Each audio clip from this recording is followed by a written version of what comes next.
pas moi que vous vouliez sauver, mais Constance Bonacieux. Où est-elle? Je sais que c'est vous qui l'avez enlevée. Vous avez vu?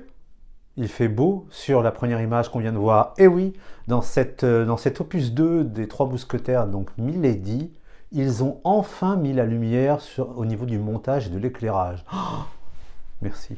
Non, vous vous rappelez, hein, le premier opus donc, est sorti il y a quelques mois, c'était très sombre, très noir, on n'y voyait rien, on a l'impression d'être au fond d'une mine.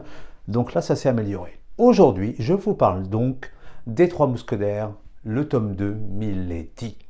Alors, ça raconte quoi? Bien écoutez, ça prend l'action, là on l'a terminé avec l'enlèvement de Constance Bonacieux. Le problème, c'est que j'ai du mal à vous expliquer ce qui va se passer après parce que j'ai l'impression que le scénariste s'est mélangé les pinceaux. Il a donné tellement de pistes, tellement de possibilités. En fait, on est un peu face à une action où on suit les aventures de D'Artagnan et de Milady.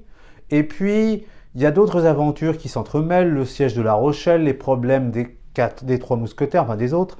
Et puis, en fait, il n'y a pas de fil conducteur. Et ceux qui sont fans de l'œuvre initiale, de l'œuvre de Alexandre Dumas, vont rien comprendre parce que ça n'a quasiment rien à voir.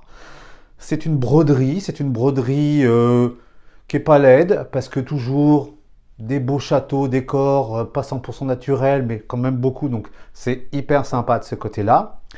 Les costumes, ils étaient moches dans le premier film, ils le sont toujours aussi moches. Hein, là, je vous mets la comparaison entre les costumes d'Eva Green et puis celui de Milla Jovovich dans celui de 2011. Donc c'est toujours aussi moche. Hein.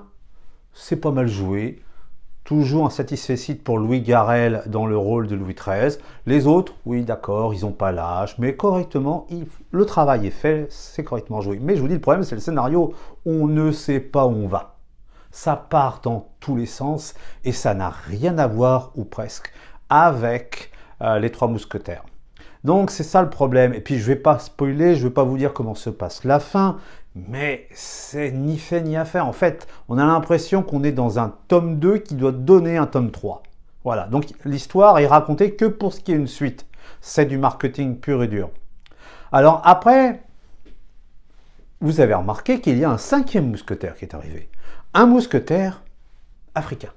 Vous allez me dire pourquoi? Mais qu'est-ce que c'est que ça? Eh bien, sachez qu'en fait, ça fait référence à un prince africain de la Côte d'Ivoire actuelle qui fut hébergé à la cour de Louis XIV. Louis XIV, hein, pas Louis XIII. Trois mousquetaires Louis XIII.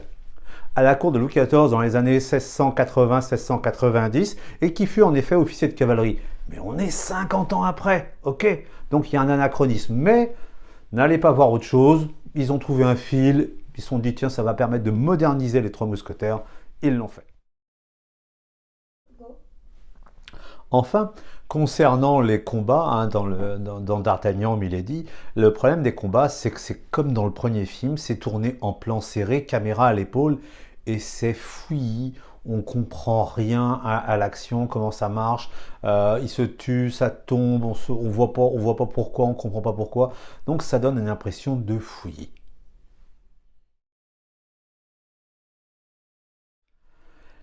La seule chose qui sauverait le film, et encore, c'est Eva Green dans le rôle de Milady.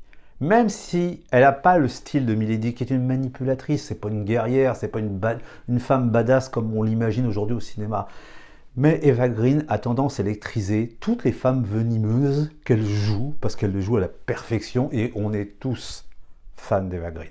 Malheureusement, toute Eva Green qu'elle est, elle ne peut pas sauver un mauvais scénario qui part dans tous les sens. Et je vous évite les spoils exprès parce que je vous laisserai le découvrir. Est-ce que je vous recommande le film? Franchement, le premier, j'avais dit banco, un film de KPDP, c'est sympa, c'est un peu plus moderne, voyons-le. Mais là, je me dis non, là c'est vraiment un peu trahir Dumas.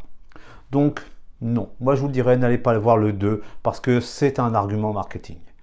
Alors, comme on dit ici, likez, partagez, abonnez-vous à la chaîne et on se retrouve une prochaine fois.